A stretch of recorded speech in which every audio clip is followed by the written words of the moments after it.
नमस्कार, मैं हूं आशीष चित्रांशी और आप देख रहे हैं the news launcher. Hot topic with Hemant Atri. Control room Hemant ji को जोड़िए, फटाफट जोड़िए।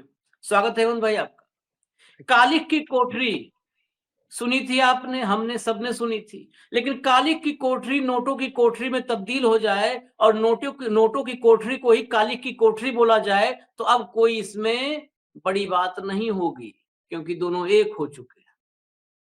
लेकिन इस नोटों की कोठरी में जो नोट मिले हैं जस्टिस वर्मा के घर में, ये नोट हैं किसके? इतनी कमाई जस्टिस वर्मा की अपनी है या कोई बड़ा रैकेट है, नेक्सस है? आज हेमंत अत्री जी बड़ा खुलासा करने वाले हैं इस पर। हालांकि बड़ा सोच विचार के बाद ये फैसला किया गया है कि नाम न लिए जाएं। हालांकि मुझे तो दिक्कत होती है नाम नहीं लेने में, नाम न लिए जाएं।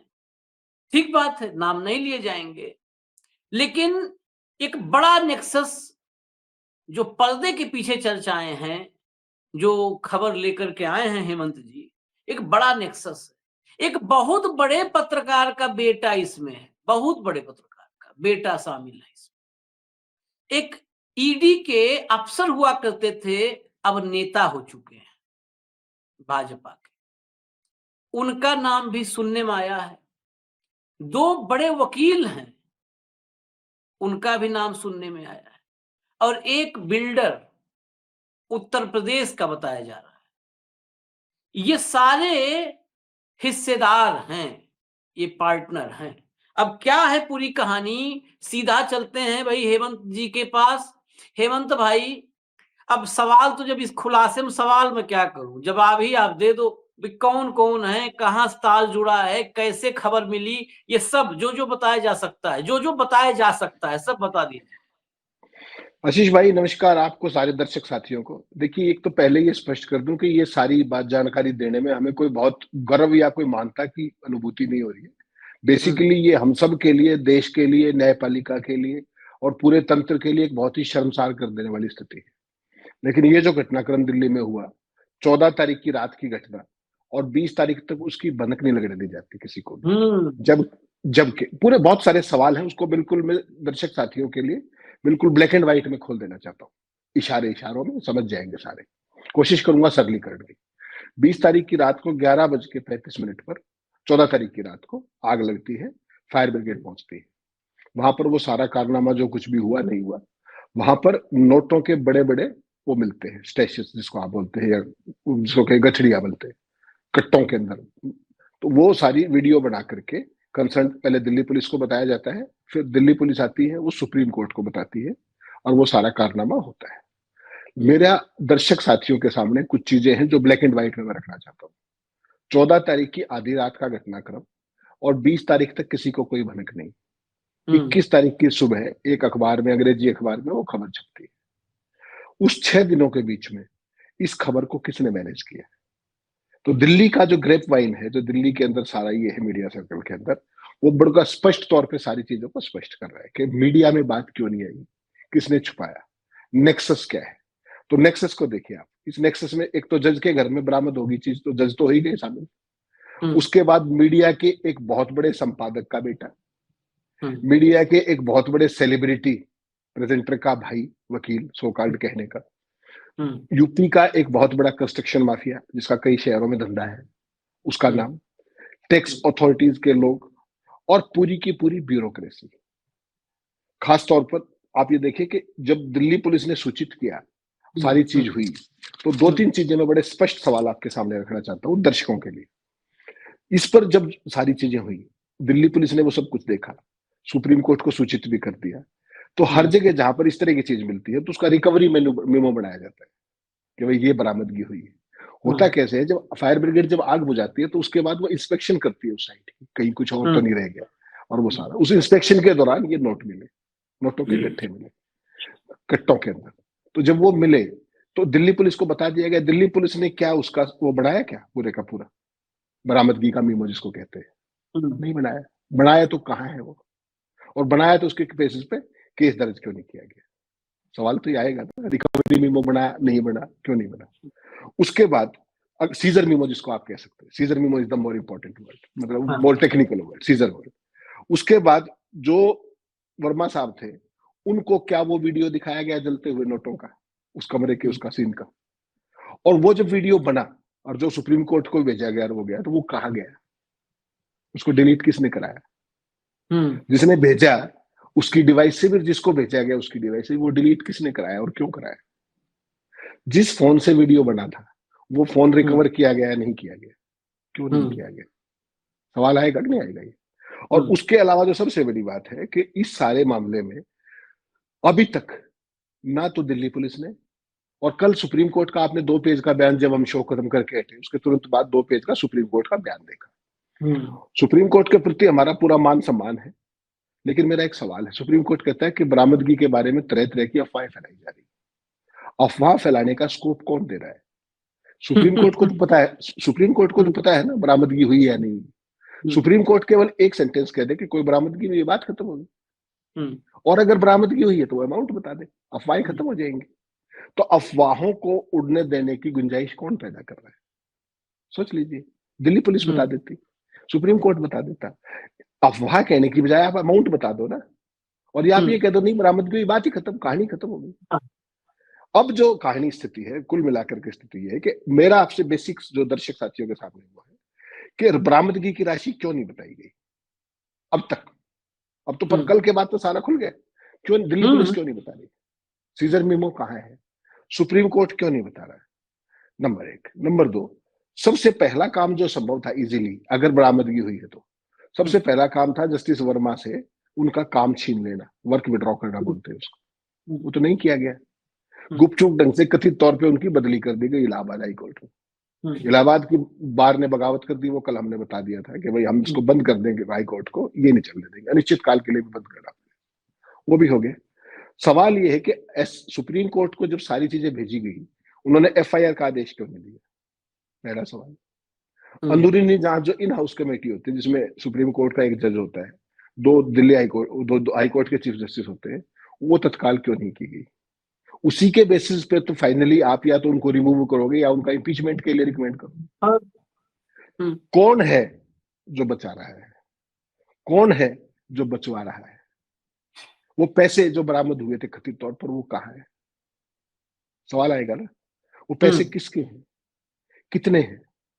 एफआईआर क्यों नहीं हुई? जांच क्यों नहीं हो रही है? CBI, ED, income tax, Delhi police क्या कर रहे हैं? सवाल तो आएगा ना। ये सारे के सारे सवाल एक चीज बड़ी साफ कह रहे हैं। वो दिल्ली हाईकोर्ट के एक पूर्व जज है एस.एन. धिंगड़ा, उनका एक वीडियो है, मैं चाहूंगा आप दर्शकों को दिखाइए, कुछ सवाल वो भी बता देंगे लोगों को। सुना देते हैं, सुनाइए जरा। See, these are not allegations. This is actual recovery which has been done from his house without any complainant.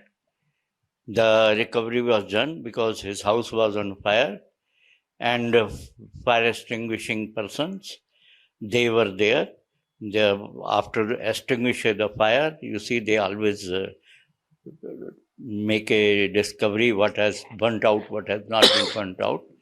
In that process, this one room full of cash was found there, and they informed the police. Police came and police informed Supreme Court. So it is not alleged recovery. It is actual recovery. So once this recovery has been done from the house of a High Court judge, and this was huge, first Supreme Court should have disclosed how much is the recovery. Police should also have disclosed how much was the recovery, so that people would have known the quantum of recovery. If it was only few lakh or it was few crores. After this disclosure, then the Supreme Court should have ordered for registration of an FIR for holding money beyond the means. And after ordering registration of FIR, an in-house inquiry should have been ordered to ascertain the source of this money. And then impeachment proceedings should have been started, recommended to the parliament. This should have been the right course. Transferring a person is not the solution. जरा इसके बाद मैं कहूंगा control room से एक और screenshot दिखा दे, क्योंकि अब जब बात आई है रिकवरी वाली तो इस पे कुछ सवाल गंभीर हैं। Naval said no cash found, Delhi fire chief clarification amid जज रो। दरअसल जो फायर चीफ हैं, अग्निशमन के मुखिया हैं दिल्ली के, उनके हवाले से एक खबर आई थी, पीटीआई के जरिए शायद खबर आई थी कि उन्होंने कहा है कि हमने कोई रिकवरी नहीं की है, कोई कैश रिकवरी की खबर नहीं है ऐसी।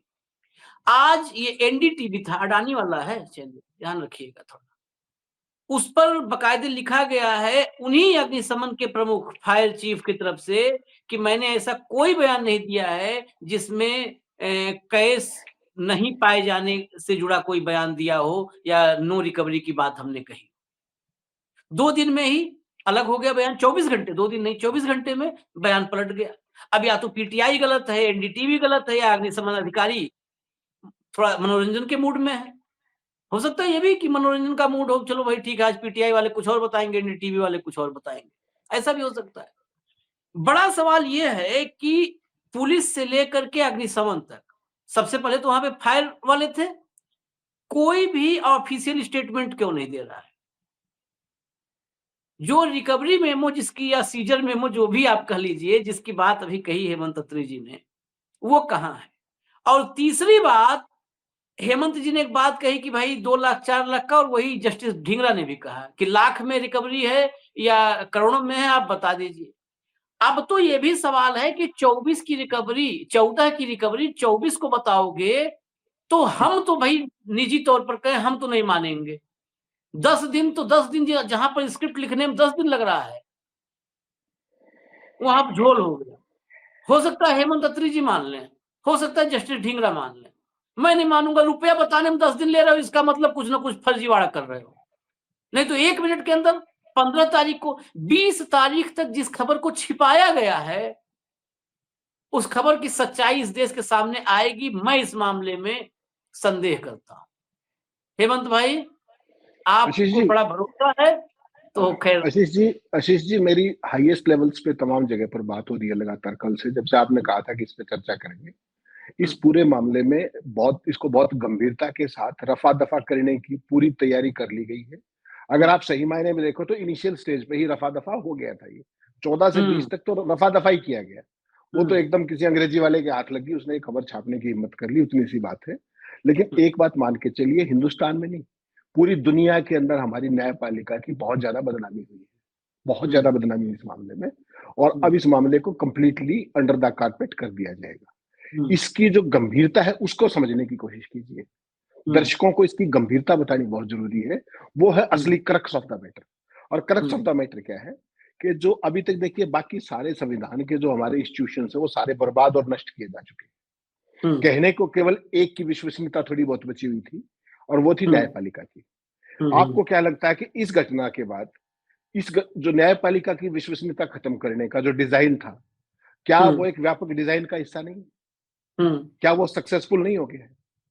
आपको जो सत्ता की ताकतें हैं, आपको नहीं ध्यान के वो ध्यान को डाइवर्ट कैसे करती हैं और खबर का फ्रेम बदलने में कैसे माहिर है। तो ये अब खबर का फ्रेम बदल दिया गया है। अभी तक क्या क्या चल रहा था, कभी मणिपुर में 6 जज जा रहे, कभी यहाँ ये हो रहा है, कभी ट्रंप ने ये कर दिया, विदेश नीति में ये हो गया, टैरिफ वार हो गया, वो सारा पीछे चला गया। मोदी जी चुप हो गए, मोदी जी ने सरेंडर कर दिया, मस्क ने ये कर दिया, टेस्ला पे ये कर दिया, सारे का सारा फ्रेम बदल दिया गया है। और जुडिशरी पूरे देश की बैकफुट पर आ गई। क्यों? क्या उसके पास तो एक ही चीज थी, विश्वसनीयता, वो उसने खो दी है।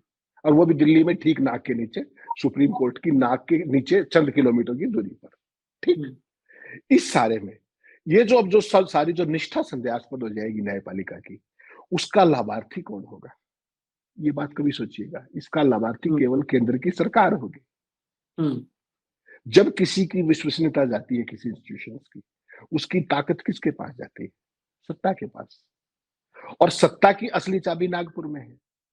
उस ताकत का लाभ कौन लेगा? नागपुर लेगा। आप समझ गए होंगे। इसमें एक चीज और जोड़ना जरूरी है, संघ और भाजपा, खासकर 2014 के बाद मोदी एरा, मोदी युग, इसमें एक मोडस ऑपरेंडी रही है, आप गौर कीजिएगा। आदमी की क्रेडिबिलिटी पर चोट करना, कैरेक्टर असैसिनेशन, क्रेडिबिलिटी असैसिनेशन। जब जहां से चुनौती मिलती है, वहां पर कई बार सीधा वार नहीं करते लोग, वहां पर पहले कैरेक्टर असैसिनेशन होता है, उसके बाद क्रेडिबिलिटी असैसिनेशन होता है, उसकी क्रेडिबिलिटी की हत्या कर दी जाती है, विश्वसनीयता खत्म। जब विश्वसनीयता खत्म हो गई जिसकी, वो खत्म हो गया, फिर वो खत्म है, फिर वो चुनौती नहीं रहता, फिर वो चुनौती नहीं दे सकता। उसको देश का आम आदमी एक और सरकारी विभाग मान लेगा। जैसे आज की मान तारीख में सीबीआई को मान लिया, ईडी को मान लिया, चुनाव आयोग को मान लिया। अब अगर न्यायपालिका के बारे में भी जो क्रेडिबिलिटी ये हो गई है कि ये तो ये ऐसे इस तरह के लोग हैं, फिर तो बात ही खत्म होगी। तो जुडिशरी की ताकत को भी कौन एंजॉय करेगा? सरकार एंजॉय करेगी। और ये कौन चाहता है, ये आप समझ लीजिए। आपको ध्यान हो, अगर जस्टिस गोगोई होते थे इस देश में एक, वो अपना केस खुद ही सुन रहे थे, उनके ऊपर छेड़छाड़ का मामला लगा, अपने केस के बारे में खुद ही सुनवाई कर रहे थे। हाँ। और उससे पहले वो कैसे जज थे, और उसके बाद क्या घटनाक्रम हुआ। दिल्ली की ग्रेप वाइन आपको मेरे से ज्यादा पता है, उस समय क्या था, कौन सी वीडियो थी, किस होटल की थी, क्या था। हाँ, और उसके बाद कैसे न्याय चक्र पूरा बदलता चला गया। पेगासस क्या, और आपका हिंडनबर्ग क्या, और जितना भी जो कुछ था, राफेल क्या, सब कुछ खत्म, फिनिश वो हुआ। फिर ये श्रीमान जी आए जो भगवान से पूछ के फैसले करते थे। तो ये जो श्रीमान वर्मा जी हैं, आपको जानकारी दर्शकों के लिए बता दूं, वर्मा जी जो है इन्हीं के शागिर्द हैं। इलाहाबाद हाई कोर्ट के अंदर, इलाहाबाद हाई कोर्ट के चीफ जस्टिस हुआ करते थे, उस वक्त का संबंध होगा। उस समय इनकी बेंच में थे वो। वर्मा उसकी बेंच में थे। और आपको जानकर एक और भी हैरानी होगी, वो इलाहाबाद में रह गए, ये दिल्ली में आगे सुप्रीम कोर्ट में। उसके बाद 2021 में जो उनको दिल्ली लाया गया, वो भी श्रीमान भगवान से पूछने वालों ने लाया। ठीक, 2021 में वो दिल्ली में आए और सीनियर पोजीशन पे आए, क्योंकि वहां तो रिलेटिवली बहुत जूनियर जज थे, यहाँ पर वो सीनियर जज आए। तो वो वहां की जो मित्रता थी वो काम आई। और जाने से पहले उन्होंने क्या काम किया, वो अगर बताऊंगा तो आपके कान खड़े हो जाएंगे। जो उत्तर प्रदेश की जो सिंबल जो शुगर मिल थी, उसमें सरकारी सिंबॉली शुगर मिल थी, उसका जो करीब 1300 करोड़ का जो खेल था, उसकी जांच सीबीआई कर रही थी 2018 से। और रिटायरमेंट से चंद महीने पहले भगवान से पूछ के जो फैसले देते थे, उन्होंने इस मामले की जांच पर रोक लगा दी। और वो मामले के अंदर जो सिंबॉलिक शुगर मिल थी, उसमें 10वें नंबर पे जो चार्जशीट थी, उसमें 10वें नंबर का आरोपी कौन था? आरोपी नंबर 10 यशवंत वर्मा थे। उसमें जो आरोपी नंबर 10 था, वो धनंजय वर्मा थे। किस तरीके से उसको रोक दिया गया जांच को, आप समझ लीजिए। अब तो इसमें पूरी की पूरी कोई एक मछली या कई मछलियों का सवाल नहीं है, पूरे तंत्र को ये मामला एक्सपोज कर रहा है बहुत बुरे तरीके से। और सत्ता प्रतिष्ठान यही चाह रहा था। आमतौर पे अभी तक वो पर्सनली आर्म ट्विस्टिंग करते थे कि कभी मैं आशीष की ब्लैकमेलिंग कर लूं, कभी आशीष मेरी कर ले, और काम चलता रहे। इस बार पूरा सिस्टम एक्सपोज हो गया। और सिस्टम एक्सपोज कैसे हुआ कि 14 तारीख की रात को आग लगती है, 20 तारीख की रात तक तमाम वीडियो सब जगह जा रहे, सब जगह जा रहे, खबर गायब, नैरेटिव से खबर गायब।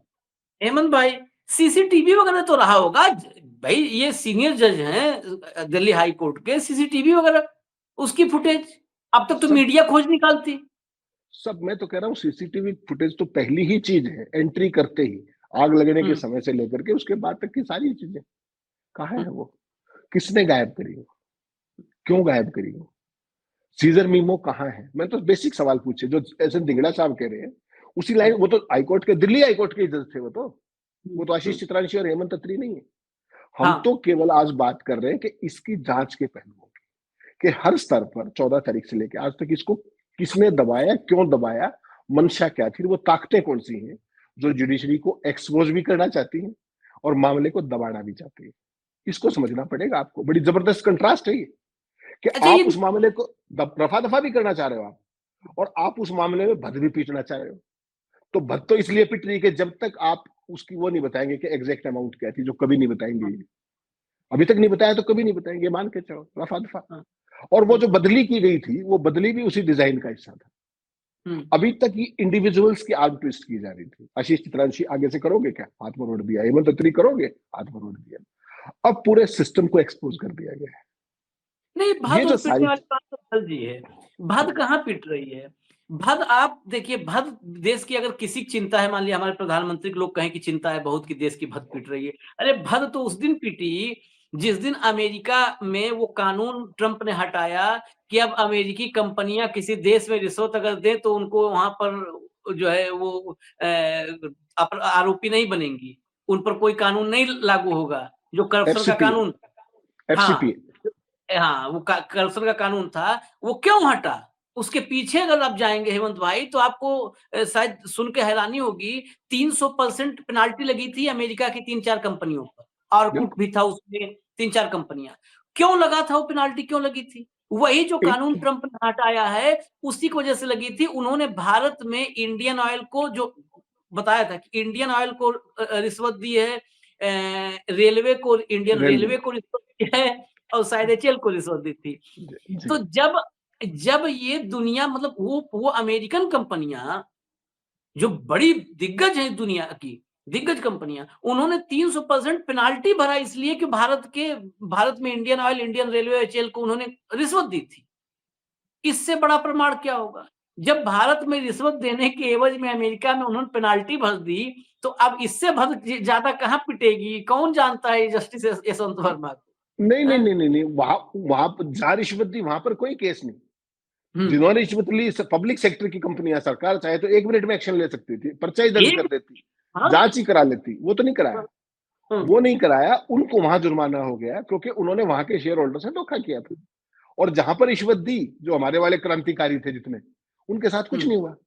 यहाँ अडानी वाला मामला क्या है कि हम्म, इतनी भारी भरकम रकम हिंदुस्तान में कथित तौर पर देने की बात थी। हम्म, न्यूयॉर्क सिटी कोर्ट के अंदर केस 2 कोर्ट हो गया, फाइल हो गया। हिंदुस्तान ने आज तक ये भी नहीं कहा कि यार कागज तो दे दो, हम भी अपने यहाँ जांच कराएंगे। हम्म। तो हमारे यहाँ तो पारदर्शी है। और ये जो जुडिशरी का भी मामला है, माफ कीजिएगा, जो जुडिशरी ने जो अपनी हालत की ना, आज उसके लिए वो खुद दोषी है। भारत की न्यायपालिका की जो निरंकुशता है और जो हम्म। कतई वो किसी के प्रति जवाबदेही नहीं रही। देखिए, संविधान ने उसको कुछ इम्यूनिटीज दी थी सरकार से, सिस्टम से। वो इसलिए दी थी कि उसकी माइट बनी रहे, ताकत बनी रहे। लेकिन उसका कंप्लीटली दुरुपयोग करते हुए आज भारत की जुडिशरी, दुर्भाग्य से कहना पड़ रहा है कि निरंकुश होगी पूरी। वो किसी के प्रति जवाबदेह ना, तो वो संविधान के प्रति जवाबदेह दिखती, ना वो हेमंत सरकार भाई, के प्रति, ना संसद के प्रति, ना राष्ट्रपति के प्रति, ना लोगों के नहीं नहीं प्रति। ये जो हेमंत चीज भाई, है। यहाँ पर मैं जो है आंशिक असहमति जताऊंगा। संविधान के प्रति उनकी जवाबदेही नहीं है, लोकतंत्र के प्रति, देश के प्रति नहीं है। वो व्यक्ति के प्रति जवाबदेह जरूर है, इसको आप नहीं खारिज कर सकते। सवाल उस दिन जुडिशरी पे उसी दिन सवाल खड़ा होना चाहिए था, बार को उसी दिन, देश भर के बार को उसी दिन खड़ा हो जाना चाहिए था, जजेज को खड़े हो जाना चाहिए था जिस दिन इस देश के चीफ जस्टिस पर छेड़खानी का, व्यभिचार का आरोप लगता है और वो खुद सुनवाई करता है अपने मामले को, कहता नहीं मैंने छेड़छाड़ नहीं की, मैं निर्दोष हूं। आप बताओ, ऐसा दुनिया में कहीं मुमकिन है? जिस पर आरोप लगता है दुराचार, व्यभिचार, छेड़खानी का, वो अपने मामले की सुनवाई करता है और अपने आप को बाइज्जत बरी कर लेता है। वाह! उस दिन सवाल खड़ा होना चाहिए था। सवाल नहीं हुए तो धीरे धीरे धीरे धीरे यहां तक गाड़ी पहुंच गई है। अब सिर्फ इतना नहीं है, ये गाड़ी जहां पहुंची है, अगर उस जगह की हकीकत सब पूरे देश के सामने आ जाए और ईमानदारी से लोग देख लें, तो बहुत हैरानी मतलब होगी आपको। फिर मैं लेकिन उस पे नहीं जाऊँगा क्योंकि चर्चा लंबी हो जाएगी। मैं इस पे आना चाहता हूँ, अभी आपने बताया था कि कोई नेता का भी कोई कनेक्शन है क्या इसमें? नाम आ रहा है कहीं चर्चा में? आपके एक प्रिय ईडी के अधिकारी थे, जो बीजेपी अच्छा, में जाके चुनाव लड़ गए थे, उनका भी कुछ अच्छा, न कुछ कुछ छोटा-मोटा बताया जा रहा है। अच्छा। उसकी देखिए, वो सारी चीज़, ये तो बेसिकली ग्रेप वाइन है दिल्ली मीडिया सर्कल की। इसकी हाँ, जाँच कराना हाँ, तो सरकार का काम है ना भई। इसका काम तो हाँ, अभी तक सुप्रीम कोर्ट को करना चाहिए था, सरकार को हाँ। करना चाहिए था, इन हाउस कमेटी को करना चाहिए था। तो इसलिए तो मैं जो जिस बात से परेशान हूँ ना, वो ये है कि एक तरफ तो पार्टली जुडिशरी को एक्सपोज़ किया जा रहा है, हुँ, ताकि लोगों के मन में उसके प्रति जो श्रद्धा या विश्वसनीयता है, वो भी निपट जाए। बाकियों की तो हो चुकी। चुनाव आयोग को तो हुँ, केचुआ कहने लगे लोग। जांच हुँ, एजेंसी को आपको हाल ही पता है। हुँ, न्यायपालिका की ये हो गया, कार्यपालिका ब्यूरोक्रेसी सबको पता है, 11 साल से नतमस्तक है, क्रॉल कर रही है। हुँ, तो बचा हुँ, कुछ भी नहीं है। संसद जो है, उसके विधायिका, उसकी आप हालत रोज देखते हैं। तो हुँ, केवल एक ये जुडिशरी बची हुई थी, इसको भी इतना ब्रुटली एक्सपोज हो गई है ये अब, कि अब सरकार इसका आनंद लेगी। जैसे उन्होंने अपने क्या नाम है, गोगोई का आनंद लिया था ना, दुबई पे जिस महिला ने आरोप लगाए थे, पेगासस वहां से शुरू हुआ था और तब से लेके आज तक उसके बाद सारा सरकारीकरण हो गया जिस तरीके से कि कोई कोर्ट में आप केस जाए, उसका फैसला आप पहले बता सकते हो कि क्या फैसला आएगा। आप सोचिए, चंद्रचूड़ महोदय कहते हैं पूरी की पूरी बेंच के जो ये अपना इलेक्ट्रल बॉन्ड है, ये पूरे तरीके से असंवैधानिक है, गैर कानूनी, हम खारिज करते हैं। लेकिन और जब जांच प्रशांत भूषण जब गए कि जांच करा दीजिए, तो जांच से फिर हट गए। तो फिर ऐसे फैसले का क्या मतलब है? आपने मेरी सर्जरी करी, सर्जरी सक्सेसफुल होगी, लेकिन मेरी मौत हो गई, तो न्याय की मौत करके कानून की जीत हुई। कानून जीत गया, न्याय हार गया। भाई जब कोई स्कीम असंवैधानिक है तो उसकी जांच कराइए ना, उसके लाभार्थी कौन है, कौन लोग हैं, वो नहीं कराया बिल्कुल। आपने। तो अंग्रेजी में एक सेंटेंस है, सर्जरी सक्सेसफुल, पेशेंट डाइड। तो हिंदुस्तान के अंदर जो न्याय है वो डाइड और कानून की सत्ता है। ये इतना दुर्भाग्यपूर्ण दिन कभी आएगा कि सारी के सारे संवैधानिक शक्तियां सबकी जा चुकी है, सब एक आदमी में केंद्रित है, 2 आदमियों में। अब अगर न्यायपालिका की भी वहां चली गई, तो आप सोचिए इस देश का क्या होगा। We are heading towards becoming a banana republic. अभी बहुत उम्मीदों से हैं, अभी बहुत हौसला है। हेमंत जी में कह रहे हैं कि अगर चली गई तो, अब ये अगर में ही तो उम्मीद है। मैंने तो अगर हटा दिया है, अब अगर मगर की कोई बात ही नहीं है। हाँ, अब जो है किस किस से गिला करूं, किस किस पे रोइए, और आराम बड़ी चीज है, मुंह ढक के सोइए। सब हो रहा है जो होने दीजिए, हमें इजाजत दीजिए, कल फिर आएंगे। हमारा तो काम है सवाल खड़ा करना, सवाल उठाना, पूछना, बताना, काम ही है हमारा, ड्यूटी है, कुछ अलग नहीं कर रहा है। तो कल फिर आएंगे, साथ में हेमंत अत्री होंगे और कार्यक्रम यही होगा, हॉट टॉपिक विद हेमंत अत्री। नमस्कार।